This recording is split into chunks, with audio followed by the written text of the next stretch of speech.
Today's episode, Steel. You can't really talk about Hamilton at all without talking about steel. I think the city and steel are so intertwined. When I grew up and was in other places, I got mocked. Like, if you told people you were from Hamilton, they would make fun of you a lot. I mean, it was not a cool place to be from. I mean, I loved Hamilton, but when you come into Hamilton, it's like driving into Mordor. The steel mills, which are smokestacks on fire, and then the island of seagulls, because the steel mills built this island to keep the seagulls away from their smokestacks. I come from a steel family. Like, my uncle worked at Dofasco, my grandparents worked at Dofasco. Every team, like, we had a short-lived basketball team called the Steel Hawks. We had a soccer team called the Steelers. There was Steeler beer. That was our identity for a long time, and now the city seems like they're just kind of going to push it under the rug. They're going to tell you, oh, art is the new steel, but steel is steel, man. Well, I guess if we're going to talk about steel, the only person I really know that works in a steel mill is Glenn, aside from my Uncle Gord, who's retired and wouldn't talk to us. And plus, I think Glenn would probably make better television than Uncle Gord. So, not that Uncle Gord is not a great person. I love you, Uncle Gordy, in case you're watching. Let's go up to the Hamilton room. The Hamilton room? So this is all just stuff that's made in Hamilton, right? That's what I collect. That's what you collect. It's not made in Burlington? No, it's got to say Hamilton, Canada on it. You would like any of these hats. It's a expandable trivet.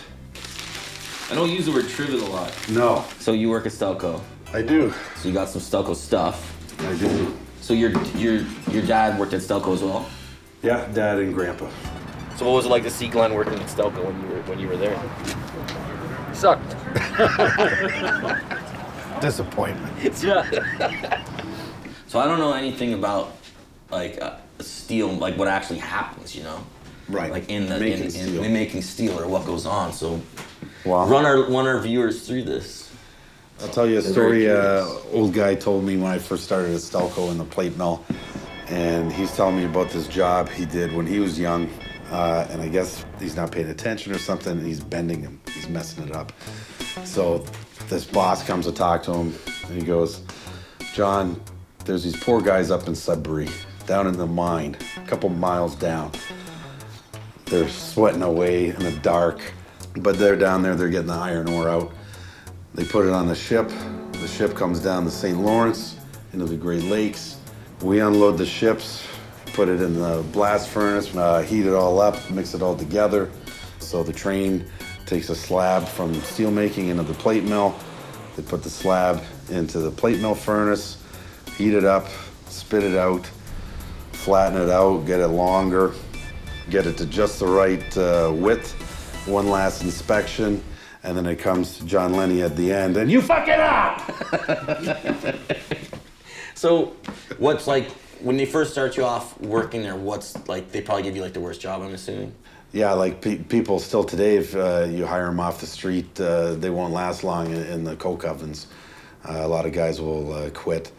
Is it because it's too hot, or? Yeah, hot and toxic. Yeah, I imagine, yeah. My name is Steve Leshniak. I'm a former steelworker. I've been retired for 8 years. Oh my Lord, when I started in the open hearth, you literally had to wear wooden clogs on your shoes when you went inside a hot furnace. After just a few minutes, the wooden clogs would set on fire. And you had to wrap every exposed piece of skin, this iron ore dust that would settle into your skin, and it was still hot and it would burn. So growing up in Hamilton, what's the right word? Factory and mills? I don't know if I'm saying the right word. Don't say steel factory, say steel mill. I've been saying factory a lot. The main two that people would always think of would be Stelco and Dofasco. Yeah, they're the biggest. So I remember growing up, like, we're a Dofasco family, and I definitely sensed from my mother and father that there were some rivalries between Stelco and Dofasco. Like, did you feel that was kind of true as well? Oh yeah, kids on the playground arguing. Yeah, and not I really remember understanding. arguing about it. Coming from the Dofasco side of things, my mother definitely, I mean, she never admitted it, but I think she does kind of look down on Stelco because it is unionized in some ways. She would never say anything bad about unions, but you can tell in her eyes, she's just like, kind of not. Pinkos. She's kind of, she doesn't like those communist unions or whatever. The birth of the union was 1946. Conditions had to improve. I mean, safety, working conditions. You could be fired on a whim. A union was absolutely necessary. So your father-in-law was a steelworker as well, or is that your father? Yes, a father-in-law. Yeah. He was a lifelong DeFasco. How did he feel about his daughter marrying someone from Stelco? I just went, oh no, when I met him, and I go, so where do you work? Yes. Stop going, oh no, what am I getting into We've here? been married for more than 40 years. Yes, we have. And who's the boss? She's the boss. I'm the boss when she's not home. Oh, he's still Yeah. good, you know. There you Second go. in command.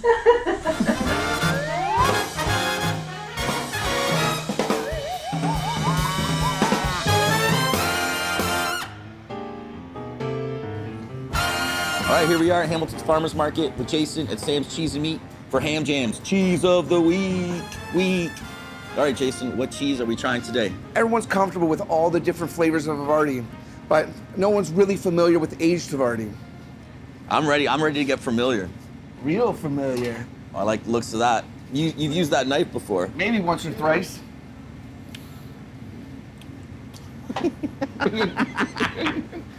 I don't understand why I ate any other kind of Havarti. I feel like a child who's become a man. I wish you at home could eat this, but you cannot, unless you come to Sam's Cheese and Meat here at the Hamilton Farmers Market. Come visit me. Cheese of the Week.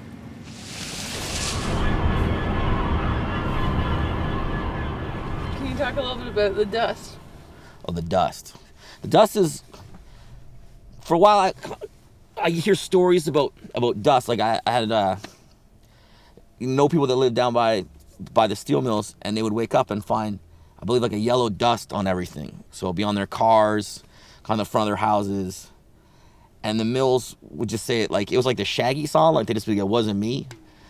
And it would be like, clearly it's you, like steel mill, like you're right here and you're dumping all this dust on our houses. And they just be like, oh, it could be anybody. Like that's kind of was their defense.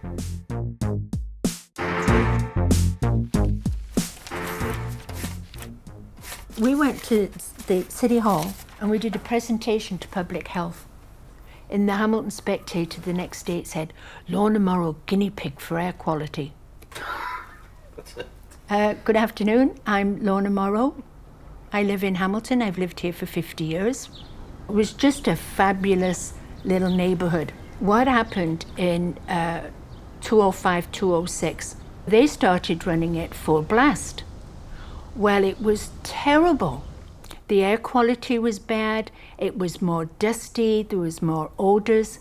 I went out one morning, I had a big deck, swimming pool, and I was having company. So I went out, got my umbrella, put it in. I'm black, so I went like this. It's like black tar, because it's carbon black. I mean, that's what they make tires from. So did any of them kind of take responsibility for No, any of it? no, So no. how would they kind of deny that it was them, or how would they? No, well, they all produce a little bit of carbon black. So they would just say it's a different So factory? this is it. What's it doing to your health? That was my concern. I never questioned my health because I always felt good for 20 years. And then all of a sudden we're all getting sick. And I thought because I'm honest and upfront and, I'm telling the truth, I've got nothing, why am I doing this other than this is the situation? They don't want to hear it. People find it too upsetting. I was fortunate that I could afford to move.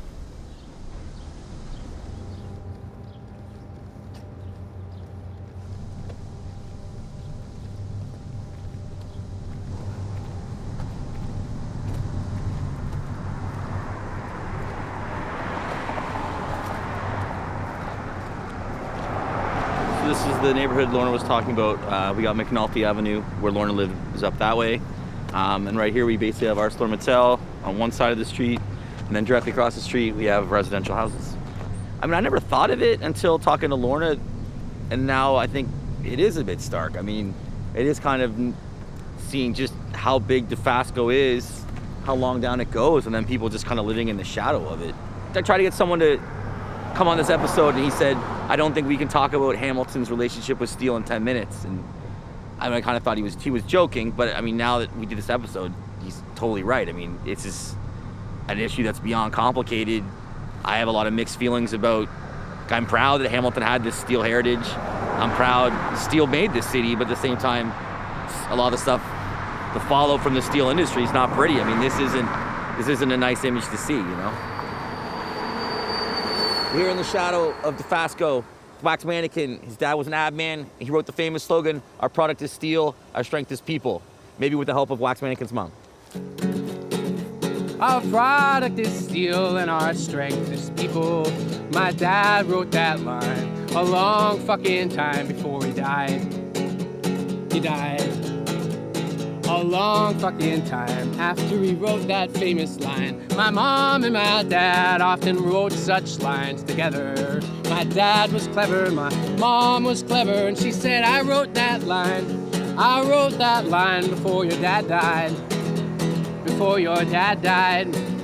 Our product was steel and our strength was people. My daddy wrote that line a long, long, long time before he died. And then he died. And then he died after he wrote that line. Our strength is steel.